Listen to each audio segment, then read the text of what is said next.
Muy buenos días. Vamos a empezar. Buenos días, buenos días. Buenos días. Bien, vamos a empezar.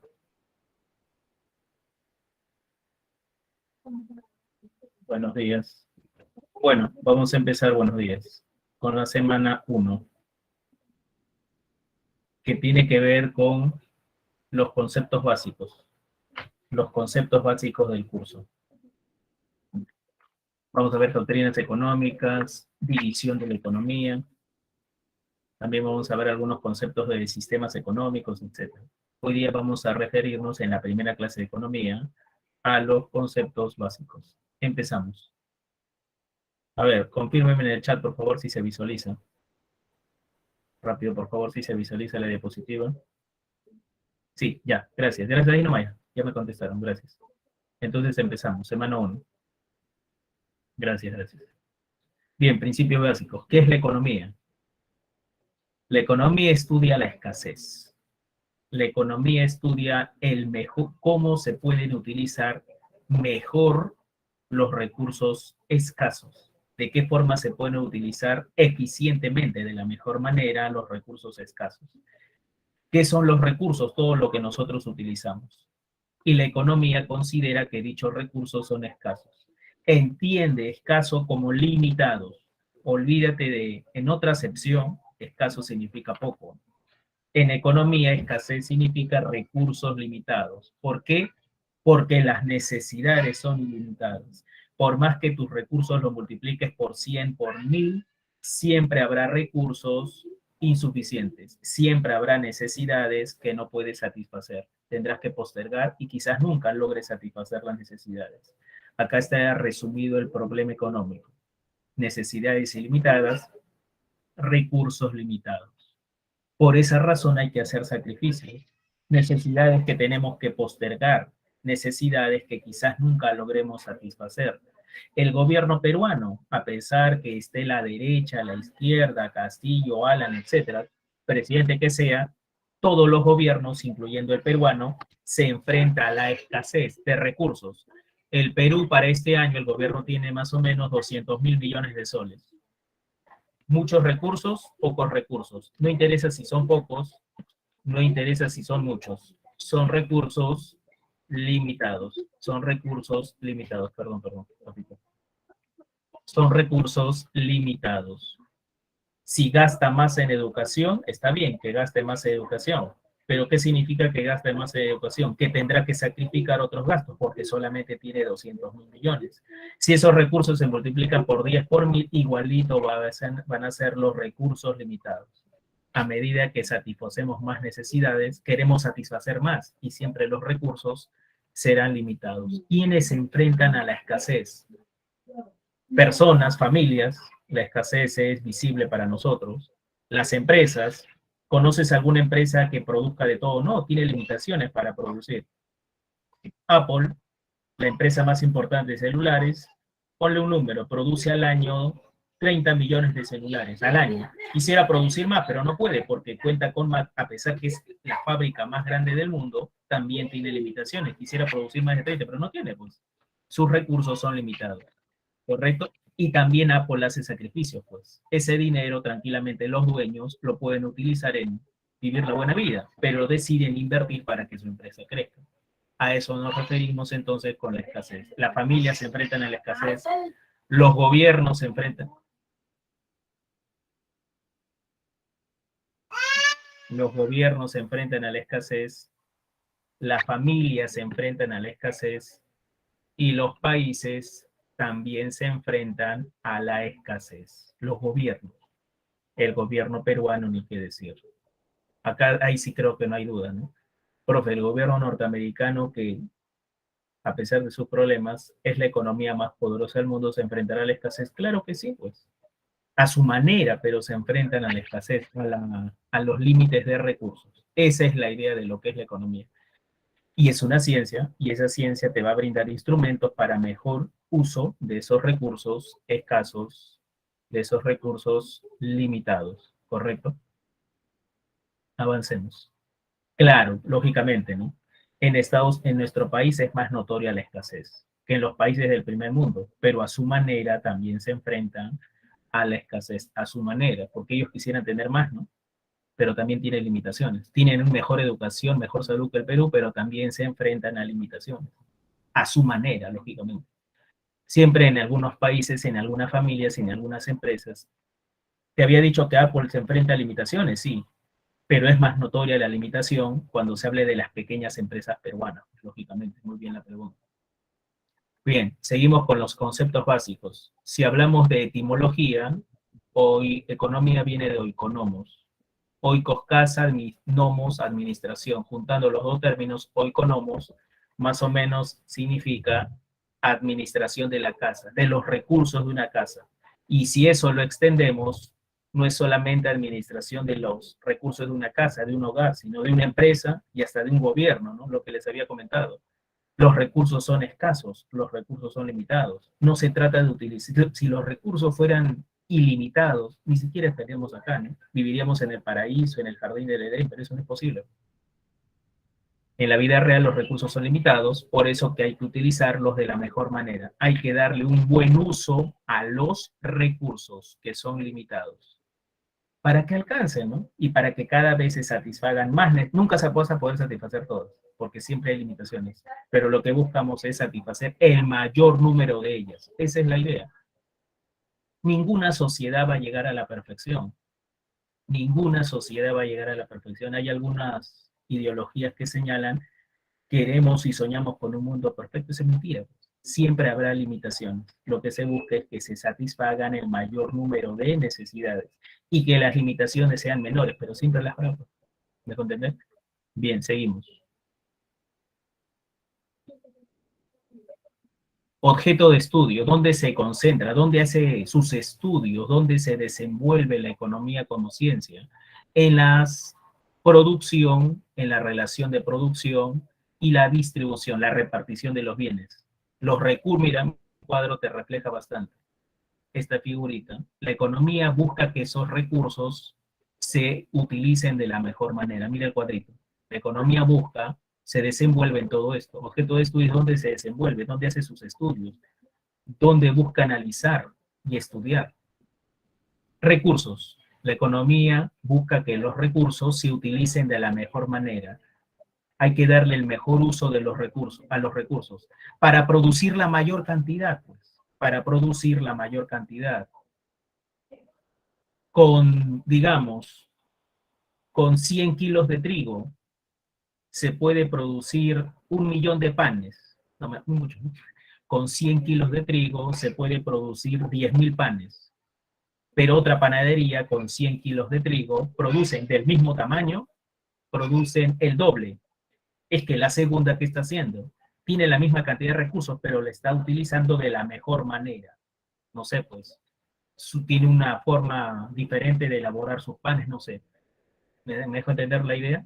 Si dos panaderías cuentan con 100 kilos de trigo, una logra producir 10.000 panes y la otra 20.000, hay que seguir a la segunda, ¿no? Está haciendo mejor las cosas. Y eso es lo que busca la economía, utilizar de la mejor manera los recursos para producir la mayor cantidad y para que se puedan satisfacer el mayor número de ellas. Nunca se va a poder producir todo lo que se necesita. Y nunca se va a poder producir, y nunca, perdón, se va a poder satisfacer todas las necesidades. Pero lo que se busca es que se satisfaga el mayor número de ellas. Eso es lo que busca la economía. No se va a llegar a la perfección, pero cada vez mejorar las cosas. Aquel que te ofrece la perfección, ni en caso le hagas, eso es imposible. ¿Está bien? Seguimos entonces. Bien, finalidad.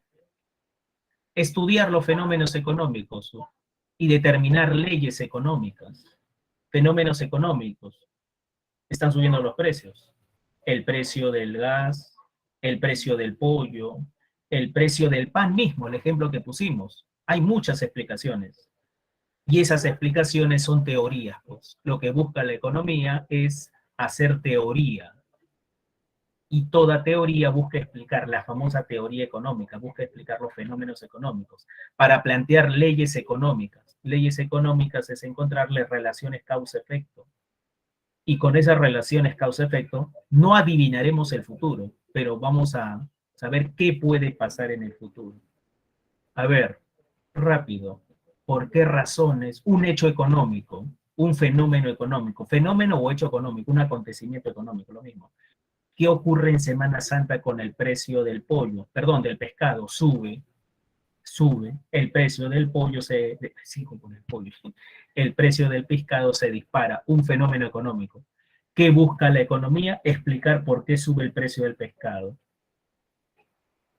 Y nosotros sabemos, por la experiencia, ustedes también, que el precio del pescado se incrementa por la mayor demanda. La gente se vuelve loca por comprar pescado en esos días, ¿no? Ahí está la explicación.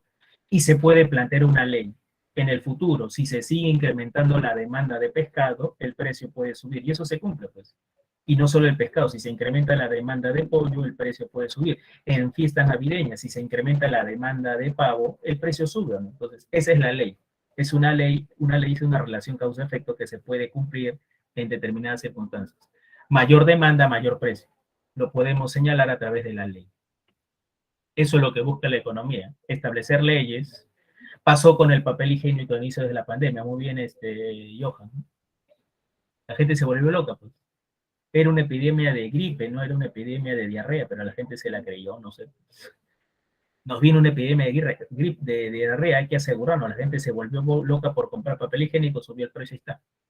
Es una ley, pues, entonces, ¿podemos generalizar o no? A mayor demanda, mayor precio. ¿Podemos generalizar o no? Esa es la ley económica. Bien, esa es la idea de la finalidad económica. Y así saber cómo se pueden utilizar mejor los recursos. Y así saber cómo utilizar mejor los recursos. Muy bien, muy bien. No, en este caso no fue por mayor demanda, pero también por menor oferta, ¿no? No había oxígeno. La demanda superó la oferta, pues. La demanda superó la oferta. Eso se va a ir conociendo a medida que avancemos las clases. Método de estudio, analizar los problemas económicos. Método inductivo, de lo particular a lo general. Lo que estamos comentando, analizar cada caso particular para llegar a una conclusión. El investigador, el economista. Esto lo aplican también en matemática. Bueno, creo que los conocimientos matemáticos no han cambiado mucho, ¿no? Yo estuve en la academia ya en el año 98 y el razonamiento matemático me enseñaban el método inductivo y deductivo. No sé si ustedes en matemática llevan serie, ¿no? Sirve bastante estos métodos.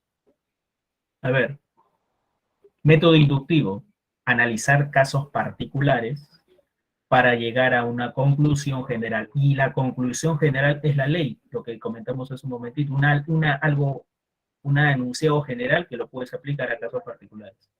Pero para llegar a esa ley hay que analizar primero los casos particulares. ¿Qué dice acá? El ejemplo que está acá. El investigador va al mercado de pan y ve que el precio sin se incrementa, la gente consume menos. Eso se está cumpliendo, ¿no? No, profe, a pesar que sigue subiendo el precio, yo sigo comprando la misma cantidad de pan. Sí, pero cada ración es más pequeña, pues. Si analizamos más a profundidad, consumimos menos pan que antes, ¿no?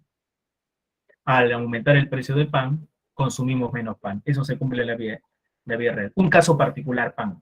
Otro mercado, pollo, lo mismo. El investigador va al mercado de pollo y nota que si se incrementa el precio, la gente consume menos pollo. El investigador va al mercado de cebolla y ve que el precio de la cebolla se está incrementando, va a querer consumir menos. Suficiente, si quieres analizas todos los casos, ¿no? Pero suficiente con que 3 casos particulares. A partir de esos 3 casos particulares podemos llegar a una conclusión. ¿Y cuál sería la conclusión? Al aumentar el precio de cualquier cosa, la gente va a consumir menos. Llegamos a la ley. Esa ley se conoce como la ley de la demanda. A mayor precio consumimos menos. De lo particular hemos llegado a algo general. Y si queremos comprobar esa ley en cada caso particular, ya estaríamos aplicando el método deductivo. Si queremos aplicar esa ley general en cada caso particular, ya estaríamos yendo o aplicando el método deductivo. ¿Correcto? Bien, hasta ahí preguntas, por favor, porque ya viene otro tema. ¿Alguna pregunta con los conceptos básicos? Listo, seguimos, el tiempo nos gana. Evolución histórica del pensamiento económico. ¿Cómo han ido cambiando cómo ha ido cambiando la forma de pensar de la economía, cómo ha ido cambiando el pensamiento económico, las ideas económicas, las explicaciones económicas a través de los tiempos, ¿correcto? Ideas acerca de la inflación.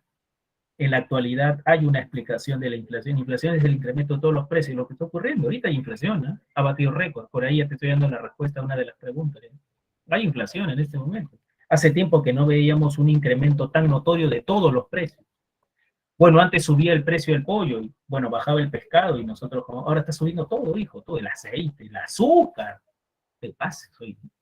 El azúcar, ¿cuánto está? El doble, el triple, ¿no? Está casi 5 soles. Cuando empezó la pandemia estaba 2 soles, 2 soles 50. El pan, hijo, gracias. Y cuando todos los precios suben, se llama inflación. Bueno, ahora la inflación tiene una explicación. Hace 100 años, hace 1000 años, había otra explicación de la inflación. Había otras causas, otra forma de pensar, otra forma de analizar la inflación. Ideas acerca del comercio internacional. El comercio internacional son exportaciones e importaciones. Hace 500 años se creía que el comercio internacional perjudicaba a un país. Ahora sabemos que es beneficioso, etcétera, pues, etcétera. Hace 500 años se condenaba la usura. Usura, entiéndelo como cobro de intereses. Ahora se ve que es algo normal, al contrario. Si no cobras intereses, tú te estarías perjudicando, ¿no? Ya se va a explicar a medida que avancemos. Ya. A eso se refiere con la evolución histórica. Cómo han ido cambiando las explicaciones económicas a través de la historia. Primero empecemos con la edad antigua, pues. Los grandes filósofos griegos, ¿no? Platón y Aristóteles principalmente. Hubo un debate, ¿eh? Aunque Aristóteles fue discípulo de Platón, a pesar de ser su discípulo, muchos dicen que el discípulo supera al maestro. Hubo un gran debate entre ellos. Bueno, Platón ya se había muerto, pero el debate puede darse de ideas, no es necesario que el otro personaje esté vivo, ¿no? Intelectualmente el debate puede continuar cientos de años. La cuestión que hubo un debate entre ellos. En resumen, Platón creía en el comunismo. Platón estaba en contra de la propiedad privada. Platón fue uno de los primeros grandes comunistas de la historia, eliminación de la propiedad privada, que la propiedad sea social. En cambio, Aristóteles decía no, lo mejor es la propiedad privada. La propiedad privada es el motor del crecimiento, del desarrollo, si lo quieres llamar así, ¿no? Y combate la usura también. Aristóteles también combatía la usura. Y el intercambio. Hay que realizar el intercambio que es beneficioso, ¿correcto? El dinero se puede utilizar, pero como medio de pago, pero no para acumular, pues. Si tú utilizas dinero para comprar cosas, eso sería aceptable. Si tú utilizas tu dinero para prestarle a alguien y cobrarle intereses, eso sería condonar usura. Eso más o menos, en resumen, lo que las ideas principales económicas, porque Platón y Aristóteles hicieron investigaciones de otros campos, historia, medicina, antropología, filosofía, pero en cuestiones económicas, ese es el debate. Ahí está Aristóteles. En la Edad Media también hubo pensamiento económico en la Edad Media. Tú sabes que por historia en la Edad Media predominaba el feudalismo, señores feudales, siervos, los campesinos que trabajaban para el amo, no eran esclavos, trabajaban la tierra, se le daba un pago, pero no podían abandonar la tierra, había vasallaje, ¿no? Servidumbre. Y acá el principal filósofo, intelectual, pensador de la Edad Media fue Tomás de Aquino. Y Tomás de Aquino también habló de muchas cosas, principalmente religiosas, pero también hizo estudios económicos y similar a Aristóteles combatía la usura. ¿Cómo es posible? Es, digamos, un pecado mortal. Es inaceptable, inmoral, lo considera inmoral cobrar usura. Usura es cobrar intereses. Usura es cobrar intereses. ¿Y por qué combatían la usura? Porque tú al darle dinero a otra persona, te beneficias del dolor ajeno. La otra persona tiene necesidades, en vez de ser bueno y darle el dinero, le cobras intereses y algunos cobran demasiados intereses. Pero eso es algo normal en la actualidad, pues. Sería ilógico que tú no cobres, lógicamente que hay gente que cobra demasiado, eso sí, ¿no? Pero no cobrar intereses ahora sería ilógico, ¿no? Al contrario, debes cobrar intereses, ¿no? ¿Por qué? porque ese dinero tranquilamente lo puedes utilizar hoy día, ¿no? ¿Qué decides hacer? Prestarle a alguien. ¿Estás o no haciendo un sacrificio? Y ese sacrificio merece una compensación. Esa compensación se llama interés, pero ellos no lo entendían así, pues. Aristóteles no lo entendía así. Mira, las ideas han cambiado, ahora es algo normal cobrar interés. Inclusive te consideran, disculpen la palabra, sonso si no cobras intereses, ¿no? Pero en esa época no. La forma de pensamiento, lógicamente que hay gente que ya cobra demasiado y eso también hay que evitarlo. Bien, esa es la idea en resumen del pensamiento de la Edad Media, del feudalismo. Llega el capitalismo, llega el capitalismo. Y el pensamiento económico en el capitalismo se conoce como las doctrinas económicas. Si a ti te preguntan qué es las doctrinas económicas, las escuelas de pensamiento económico, pero del capitalismo. ¿Y qué característica tiene el capitalismo? El trabajador es libre, no está sometido a una tierra. Si quiere el trabajador trabaja, si no quiere no trabaja. ¿Quién le obliga a trabajar? La necesidad. Pero no hay un señor feudal que lo obligue a trabajar. Trabajo libre y asalariado. Es decir, por ese trabajo él va a recibir un salario. En el esclavismo no había salario, en el feudalismo tampoco, solo en el capitalismo hay salario. Esa es la característica principales del capitalismo. Trabajador libre y asalariado. El capitalismo comienza a consolidarse en el siglo XV, los años 1400. Las doctrinas económicas, repito, son las escuelas económicas, es el pensamiento económico, pero del capitalismo. Es el pensamiento económico del capitalismo, ¿correcto? Bien, son 7 las escuelas o 7 las doctrinas económicas. Mercantilista, fisiócrata, clásica, las demás. Bueno, las 3 primeras escuelas, apunta ahí, tuvieron una preocupación: descubrir cuál es el origen de la riqueza de las naciones. Esa es la preocupación de las 3 primeras doctrinas. Son 7 en total, pero las 3 primeras, su preocupación llegó a ser descubrir cuál es el origen de la riqueza de las naciones. Esas naciones capitalistas nacientes necesitaban consolidarse. ¿Qué hacer las naciones para consolidarse? Pues, ¿qué respuestas son doctrinas distintas? Respuestas distintas. Las 3 primeras escuelas, son 7 en total, pero las 3 primeras doctrinas de escuelas se preocupan de lo mismo. ¿Cuál es el origen de la riqueza de las naciones? Para los mercantilistas, el origen de la riqueza de las naciones radica en la acumulación de metales preciosos. Radica en la acumulación de metales preciosos, oro y plata. País que logre acumular más oro y más plata será el país más rico. El oro y la plata lo compra todo. El oro y la plata compra armas, con el oro y la plata pagas a tus soldados, con el oro y la plata compras aliados, etc. Y te enriqueces y te consolidas. ¿Cómo así los países tienen que lograr acumular metales preciosos, oro y plata? Si el país tiene colonias como España, a buena hora. Pero Francia no tenía colonias como el Perú de donde extraen metales preciosos, Inglaterra menos. Para los mercantilistas, la actividad que te va a permitir acumular oro y plata es el comercio internacional. Para ellos, el comercio internacional, exportaciones e importaciones, es la actividad que te permite acumular oro y plata. Ellos proponían, y dice ahí, una balanza comercial favorable. ¿Qué es la balanza comercial? En primer lugar, diferencia entre las exportaciones y las importaciones. Favorable que las exportaciones sean mayores a las importaciones. ¿Qué son las exportaciones? Cuando un país vende productos al exterior. En la actualidad el Perú, materias primas. Importaciones, lo que el país compra del exterior. En la actualidad Perú, tecnología. En la actualidad, se utilizan dólares en el comercio internacional. Cuando un país exporta, recibe dólares. Cuando un país importa, paga dólares. En la actualidad, ¿qué significa la balanza comercial favorable? Que las exportaciones sean mayores de las importaciones, que el país acumule dólares. Hace 500 años no se utilizaban dólares, se utilizaban oro y plata. Las exportaciones generaban ingreso de oro y plata, las importaciones salida. Los países debían lograr una balanza comercial favorable para acumular oro y plata. ¿Quién debe garantizar la acumulación de oro y plata? El Estado, lo que se conoce hasta la fecha como el proteccionismo. ¿Qué debe hacer el Estado?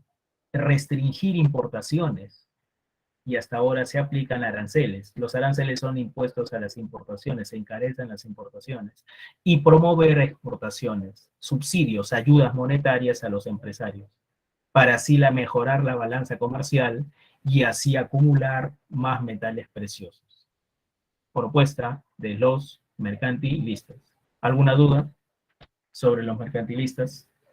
Por esa razón los mercantilistas le dan bastante énfasis al comercio, ¿no? Pero no solo hablan de comerciar por comerciar, sino lograr el mejor resultado de la balanza comercial. Mejorar la diferencia entre exportaciones e importaciones para acumular más oro y más plata. La siguiente escuela es la fisiócrata. La escuela fisiócrata se hace la misma pregunta. ¿Cuál era la pregunta que se hicieron los mercantilistas? ¿Cuál es el origen de la riqueza de las naciones? Para ellos, no es el comercio. Para los fisiócratas, la riqueza se encuentra en el aprovechamiento de la tierra, de la naturaleza. De ahí viene el término fisiócrata. Crática, cracia, poder, fisio, naturaleza. El poder, la riqueza se encuentra en el aprovechamiento de la tierra, la naturaleza. Porque la tierra lo que te brinde es lo más importante que necesita el ser humano, que son alimentos. La tierra, la agricultura, para ello la actividad económica más importante, genera el excedente, que son los alimentos. ¿De qué te sirve tener tantos metales preciosos si tú no te vas a alimentar directamente de los metales preciosos? El dinero, el oro y la plata en esa época era simplemente un medio. El fin son los alimentos. ¿De qué te sirve tener tantos metales preciosos si has abandonado tu agricultura, si has abandonado tu campo? Lo más importante es la agricultura. El excedente lo genera la agricultura. La riqueza se encuentra en el aprovechamiento de la tierra, ¿correcto? Bien, llegan los clásicos y se hacen la misma pregunta y ellos tienen la respuesta definitiva.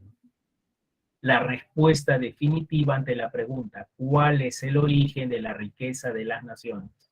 Adam Smith, en su famoso libro, La riqueza de las naciones, lo señala. El trabajo, la productividad del trabajo. Productividad, entiéndelo como rendimiento. País, nación que tiene trabajadores, gente, población más productiva, que se entiende por productividad, ¿de qué te sirve tener tantos recursos si no los aprovechas? Lo vas a aprovechar siendo mucho más productivo. Y eso se comprueba en la actualidad. Por eso le decimos que los clásicos tienen la respuesta definitiva a la pregunta, ¿no? En la actualidad, ¿qué países son los más ricos del mundo? Los más productivos, pues. No son los países que tienen más recursos naturales como el Perú, lamentablemente. Los países más ricos del mundo no tienen tanto abundante recursos, tienen pocos recursos, pero lo saben aprovechar. Eso está comprobado en la actualidad. Y de eso, en eso se basa los clásicos. Es que lo que pasa es que en esa época también había un cambio, ¿no? La famosa revolución industrial. ¿Saben lo que es la revolución industrial? Pasar de los pequeños talleres manuales, ir del trabajo manual en los talleres a pasar al trabajo de las fábricas, la utilización de grandes máquinas, grandes herramientas. Un trabajador en un taller con su mano podía producir ¿cuánto? A lo mucho 100 pantalones en un día. Ese mismo trabajador en una fábrica, revolución industrial, con el uso de grandes máquinas, en un día ya no producía 100 pantalones, sino 1000, 2000, 3000. Su productividad, su rendimiento se incrementó gracias a la revolución industrial. Y eso permitió que los países se desarrollen, avancen, se enriquezcan. Y el caso más ejemplar fue Inglaterra, ¿no? Donde se inició el proceso de revolución industrial. Correcto, la división del trabajo o especialización. Especialización significa realizar una actividad concreta, concentrarte en una actividad y gracias a eso vas a adquirir eficiencia, productividad por esa actividad y el trabajador será más productivo y el país crecerá más y se enriquecerá más, ¿correcto? Y plantean el libre comercio, pues. Eso es la respuesta a los mercantilistas. Para los mercantilistas, ¿recuerdan? El Estado tiene que restringir las importaciones, porque al importar sale oro y sale plata. Para los mercantilistas las importaciones eran perjudiciales. Para los clásicos no. Libre comercio, libertad para comerciar. Si tú, habitante del Perú, quieres comprar producto extranjero, es tu problema. Si tú, habitante del Perú, quieres comprar producto nacional, es tu problema, ¿no? Al final, ¿quién es el que sabe lo que tú quieres, cuánto dinero tienes? ¿Quién es el que sabe tus deseos, tus motivaciones, etcétera? Tú mismo, no el Estado, ¿no? Libre comercio significa la más amplia libertad a tomar decisiones económicas sin que el Estado decida por nosotros. Es decir, si hablamos del comercio, sin que el Estado nos cobre aranceles. ¿Correcto? Libertad. Esa es la respuesta a los mercantilistas. Ellos proponen el libre mercado, la más amplia libertad al tomar decisiones económicas con menor intervención del Estado. Bien, preguntas hasta ahí, dudas, alguna duda. Bien, antes de continuar, para que se pueda entender a las siguientes doctrinas. Bueno, con ellos termina la discusión de cuál es el origen de la riqueza de las naciones. Las otras escuelas se van a preocupar de otros asuntos, ¿correcto? Antes de continuar, para los clásicos, el valor de los productos depende del trabajo, lo que se conoce como la teoría objetiva del valor o teoría del valor-trabajo. La teoría objetiva del valor o la teoría del valor-trabajo. Para los clásicos, ¿de qué depende el valor de este celular? Bueno, no lo ven, ¿no? De cuánto trabajo se incorporó, de cuánto trabajo se utilizó. ¿De qué depende el valor de la carpeta donde está sentado? De cuánto trabajo se utilizó. ¿De qué depende el valor de la casa donde vives? Del trabajo que se utilizó. En otras palabras, la riqueza depende del trabajo incorporado, depende del valor de las cosas. Más trabajo incorporado, su valor será mayor, menos trabajo incorporado, su valor será menor. Ya, ese planteamiento le sirve a los socialistas para llegar a su conclusión. Los socialistas, Carlos Marx y Federico Engels fueron los principales representantes. Carlos Marx, alemán, pero él hizo sus estudios en Inglaterra. Inglaterra, siglo XIX, ya era la nación más poderosa del mundo, ¿no? Inglaterra, siglo XIX, ya era la nación más poderosa del mundo. Pero a pesar de ser la nación Inglaterra más poderosa del mundo, había una gran contradicción. Inglaterra llegó a ser poderosa porque estaba aplicando, pues, los planteamientos clásicos del libre mercado. Pero en Inglaterra había una gran contradicción. Una clase capitalista, dueños de los medios de producción, cada día más enriquecida, una clase trabajadora cada día más empobrecida. No que los clásicos, no ellos, no los socialistas, no que los clásicos habían dicho que la fuente de riqueza era el trabajo. Los socialistas se preguntan, si los clásicos dicen que la fuente de riqueza es el trabajo, ¿por qué la clase trabajadora en Inglaterra vive en pésimas condiciones? Si ellos son los que generan la riqueza. Una buena lógica, no nadie puede llegar a dudar, esa es la lógica, en base a los clásicos. Llegan a la conclusión de que los capitalistas explotan a los trabajadores. Su famosa teoría de la plusvalía. La riqueza la genera el trabajador, pero ellos no se quedan con esa riqueza. Una parte con ellos, la otra parte con el capitalista. El capitalista se enriquece a costa de la explotación de los trabajadores, porque para los socialistas, que se basan en lo que habían dicho los clásicos, la riqueza la genera el trabajo, el valor depende del trabajo. Por eso que ellos plantean que hay que cambiar de sistema donde la clase trabajadora toma el poder, etcétera, etcétera, etcétera. ¿Correcto? Bien, llegan los neoclásicos, nuevos clásicos, neoclásicos, nuevos clásicos. En muchos aspectos coinciden con los clásicos, pero hay una diferencia sustancial. No por gusto es una nueva escuela, no por gusto es una nueva doctrina. ¿En qué se diferencian con los clásicos? En la teoría del valor, pues.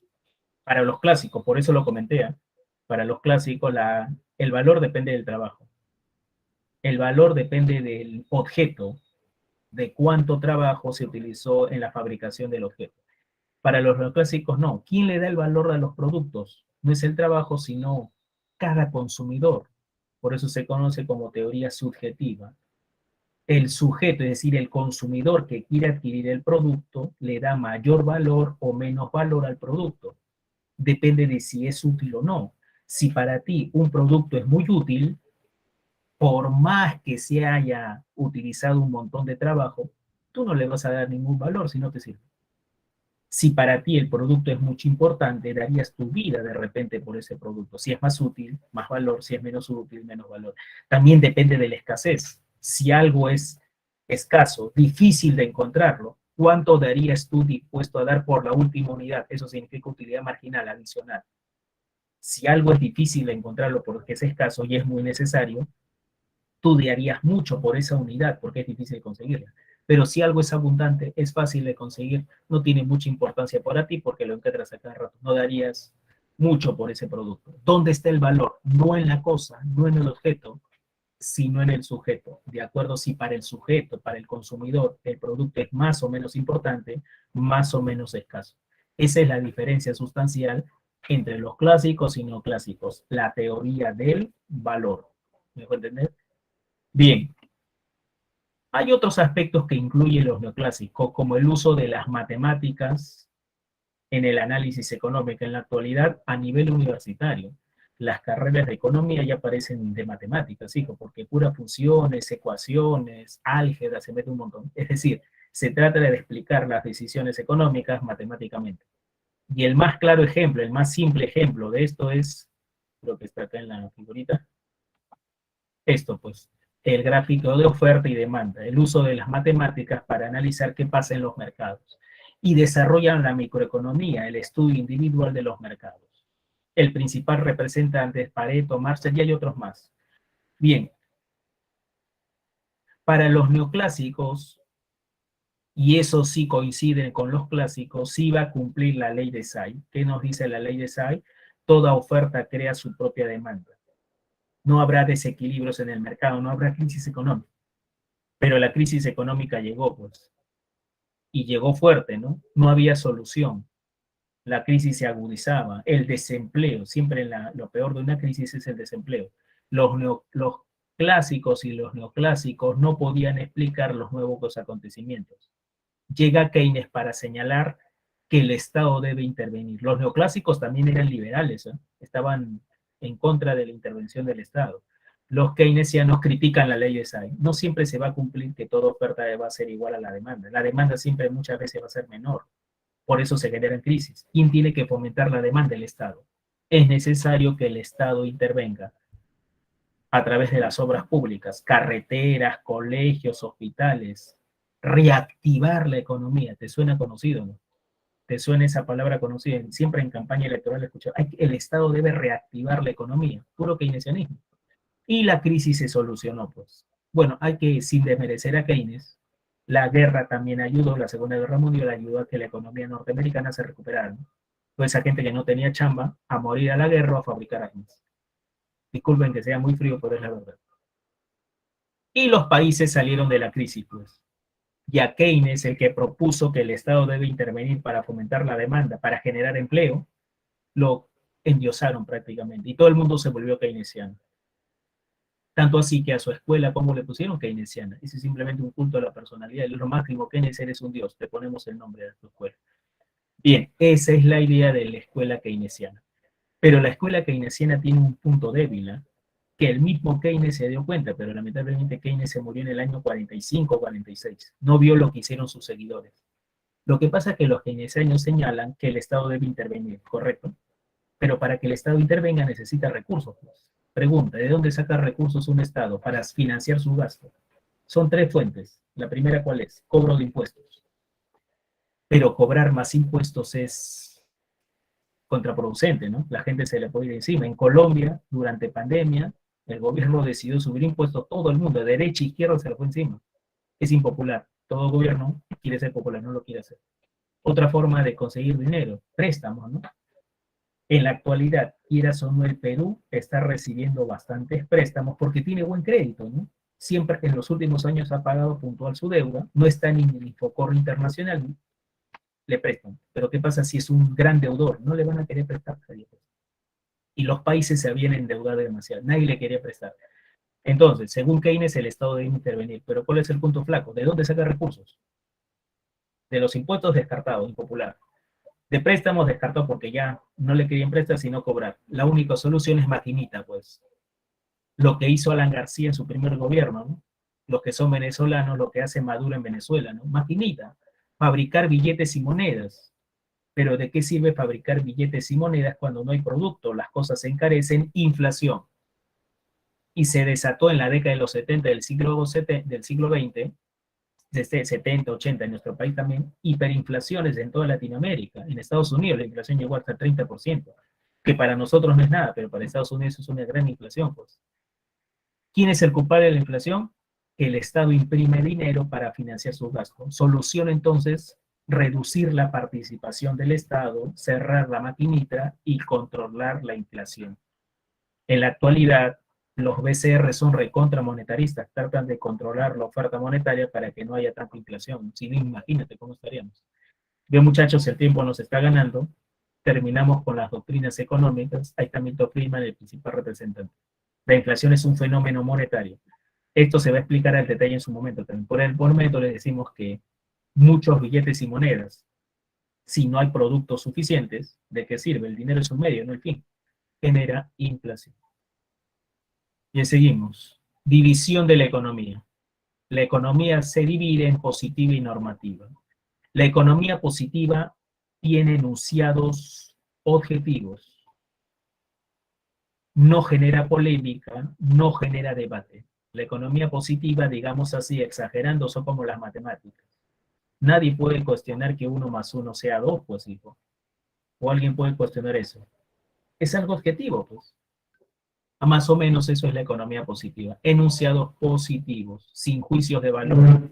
Un enunciado de economía positiva, a mayor demanda, mayor precio. Eso se cumple, pues. Semana Santa con el pescado, fiestas navideñas con el pavo, etcétera, etcétera. Describe la realidad objetiva, lo más importante, sin juicios de valor, sin opinar si esto está bien o esto está mal.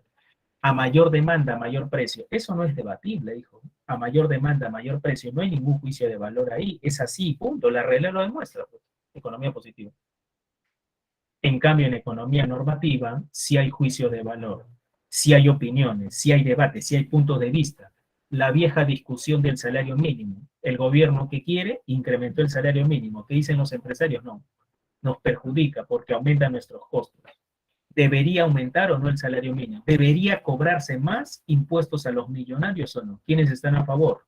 El gobierno de izquierda, Castillo, Cerrón quizás. ¿Quiénes estarán en contra? Los empresarios están en contra de que le cobren más impuestos.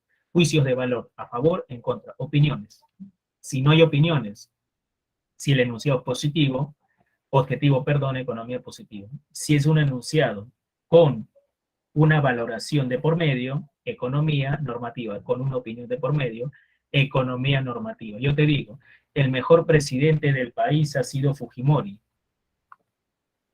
¿Hay o no debate ahí? ¿Hay o no un juicio de valor de por medio? El mejor presidente del país ha sido Fujimori. Hay un juicio de valor de por medio, pues. Pero si yo te digo que a mayor demanda, mayor precio, eso sí se cumple, eso no es debatible. Bien, seguimos. Economía positiva. Se divide en economía descriptiva y teoría económica. La economía descriptiva se encarga de recolectar datos, información, información económica. En el Perú hay muchas instituciones que hacen economía descriptiva. La principal es el INEI. Nos da datos acerca de la pobreza, inflación. Por ejemplo, gracias a esos datos del INEI sabemos que la pobreza aumentó. Producto de la pandemia, de la misma crisis, la pobreza aumentó de 20% a 30%. Es decir, la pobreza aumentó. Eso debería ser lo contrario, ¿no? Que disminuye, pero estamos mal, pues. Gracias a la economía descriptiva, conocemos la realidad. Gracias a esos datos, sabemos lo que está pasando. Si económicamente andamos bien, si económicamente andamos mal. Eso es economía descriptiva. ¿Qué hace la teoría económica? Da explicaciones de los fenómenos económicos. Gracias a la economía descriptiva, sabemos, gracias a los datos, sabemos que hay inflación. ¿Qué hace la teoría económica? Explica por qué hay inflación. Y ya la teoría económica ha dicho que la inflación es principalmente por los factores externos, por la pandemia, por la guerra entre Croacia y Rusia, ¿no? según Castillo, la guerra entre Corea y Rusia, ¿no? Es entre Ucrania y Rusia. Bueno, la economía descriptiva te dice lo que está pasando, la teoría económica te explica por qué está pasando. La economía descriptiva te ha dicho que hay más pobres en el Perú. La teoría económica te da la explicación de por qué hay más pobres. Esa es la diferencia, pero van de la mano. La teoría económica se divide en microeconomía, que estudia cada mercado, qué pasa en cada mercado. Estudia las decisiones que toman los ofertantes y demandantes en cada mercado, para saber si en cada mercado el precio subió o bajó. El precio del azúcar se está incrementando. Es un fenómeno microeconómico. Para saber por qué sube o por qué baja el precio del azúcar, ¿a quién hay que estudiar? A los ofertantes de azúcar y a los demandantes. Es un tema microeconómico. Pero la inflación es un tema macroeconómico porque estudia el conjunto. La inflación se refiere al incremento de todos los precios. Si todos los precios se están incrementando, ¿dónde está presente el problema? ¿En un mercado o en todos? ¿Qué dices tú? Si todos los precios están subiendo, ¿dónde está el problema? ¿En un mercado o en el conjunto de mercados? ¿Qué dices tú? Vamos, respóndeme. En el conjunto de mercados. Eso es macroeconomía. La inflación es un fenómeno macroeconómico. El incremento del precio de un producto determinado es algo microeconómico. Dentro de la economía normativa, donde hay juicios de valor, está la política económica. La política económica son las decisiones que toma el Estado en materia económica. Y sabemos que esas decisiones económicas siempre tienen un juicio de valor. Siempre hay gente que se va a oponer a lo que haga el gobierno, a favor o en contra. Bien, continuamos. Bien, ahí está explicado lo que es la economía descriptiva, teoría económica y al detalle, micro, macro, política económica, las decisiones del gobierno, que puede ser fiscal, tiene que ver con el MEF, gasto público, más obras, más carreteras, y también con el cobro de impuestos, y la política monetaria que tiene que ver con el BCR. Esto de política monetaria se va a detallar en su momento, simplemente le damos un adelanto. Monetaria, la que dirige, la que toma decisiones en política monetaria es el BCR. El objetivo final es controlar la inflación.